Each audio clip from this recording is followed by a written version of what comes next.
The Imperium knew something was wrong when the star system of Helier vanished without a sound, because worlds under attack usually screamed. They burned. They begged across the void. Yet Helier did none of these things. And when the last astropathic signal cut off mid-sentence, silence spread like a stain, heavy and unnatural. And weeks later, an Imperial survey fleet arrived expecting wreckage and war, only to find empty space where planets had once turned. Their orbits clean and undisturbed, their suns still burning as if nothing had ever lived beneath their light. And Admiral Malvan felt cold fear settle into his bones as his ships drifted through the void. Because Tyranids did not leave things untouched. They stripped them to the core. And yet here there were no spores. No drifting corpses, no scars of battle, only absence, and the fleet's augurs soon detected the truth at the system's edge.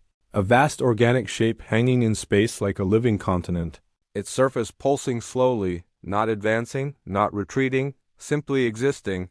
And as more readings came in, Malvan realized it was not alone, because beyond it stretched a chain of similar bioforms, massive beyond reason, positioned in a precise arc that curved across the dark, forming a barrier so wide that no single mind could grasp its scale, and the Tyranids were not facing inward toward the galaxy as they always did, but outward as if guarding against something unseen. And this simple fact shook every rule the Imperium believed, because the Tyranids were hunger made flesh, an endless swarm that attacked everything, yet now they stood still. And when the fleet scanners pushed deeper, the warp itself began to scream. Navigation runes flickered, time felt thick, and astropaths collapsed in terror, whispering of pressure, of something pressing against reality from the other side.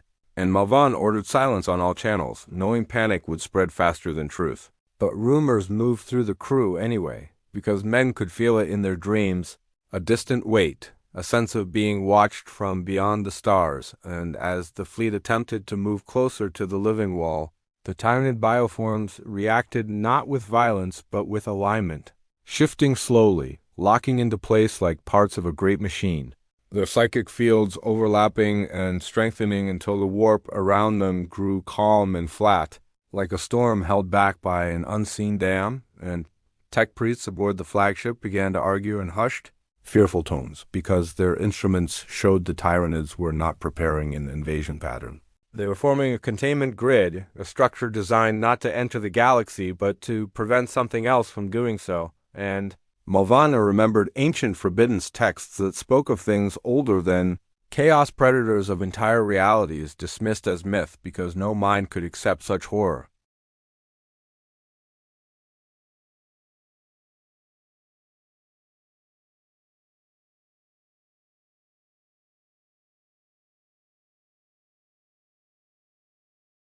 And weapons crews braced for fire, but no attack came, only a rising psychic pressure that filled the bridge with whispers, not words but intent, and Malvane felt it then.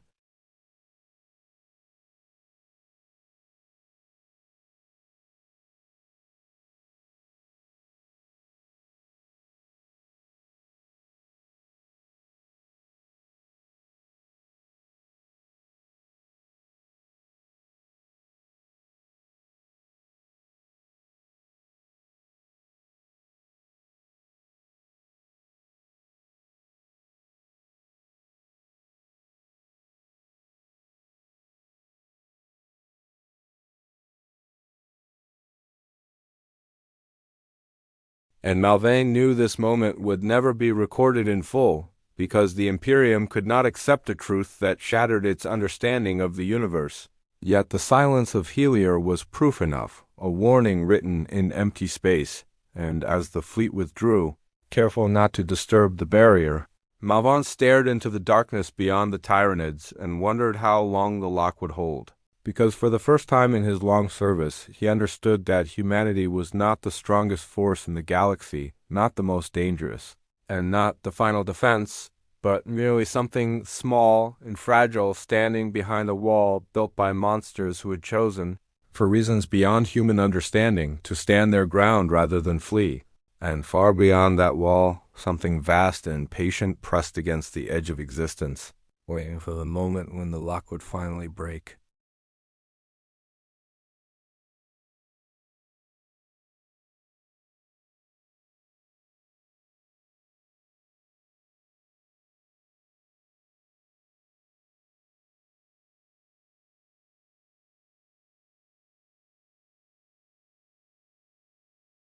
And deep within the flagship, astropaths who had survived the first psychic shock lay restrained and sedated, their minds scarred by visions they could not fully explain.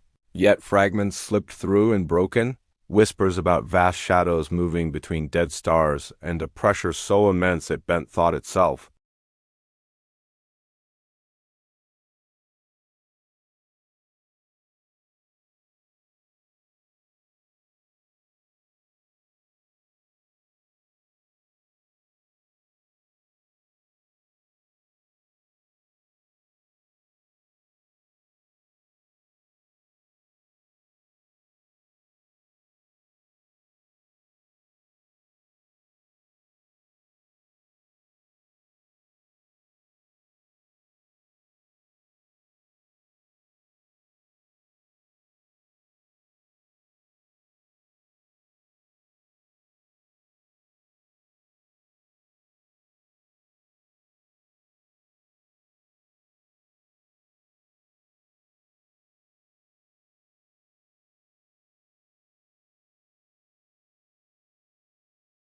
And Mulvane realized with a sinking dread that the Tyranids were not merely blocking a physical threat.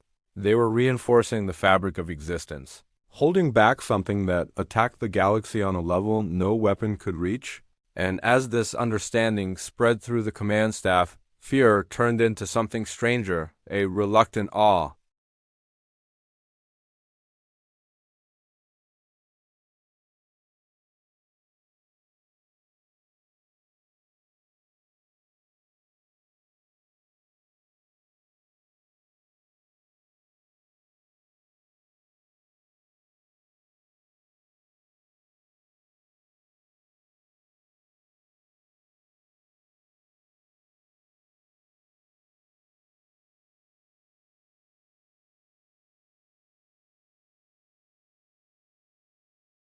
And when a scout frigate strayed too close to one of the weaker points in the wall, its crew vanished without a trace, not destroyed, not boarded, simply erased, as if they had slipped through a crack that closed behind them, and panic spread despite Mulvane's efforts.